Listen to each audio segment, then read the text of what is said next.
ہندوستانی پارلیمنٹ میں جے فلسطین کے نعرے کی آواز بلند ہوئی۔ یہ نعرہ دینے والے کوئی اور نہیں بلکہ مجلس اتحاد المسلمین کے صدر و رکن پارلیمنٹ حیدرآباد بیرسٹر اسد الدین اویسی تھے۔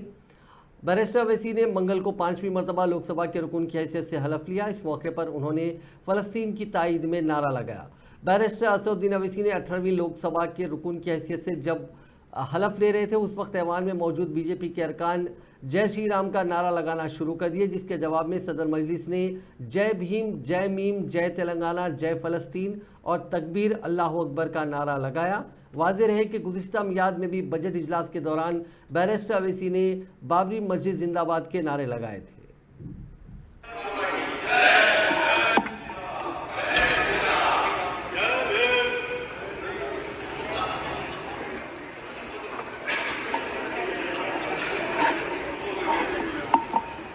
نحمدہ و نصلی علی رسول الکریم، اما بعد فاعوذ باللہ من الشیطان الرجیم، بسم اللہ الرحمن الرحیم۔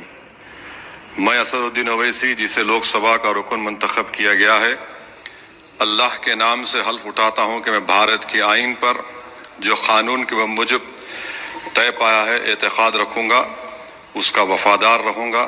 میں بھارت کے اقتدار اعلیٰ اور سالمیت کو برقرار رکھوں گا اور جس عہدے کو میں سنبھالنے والا ہوں اس کے فرائض اور وفاداری سے انجام دوں گا۔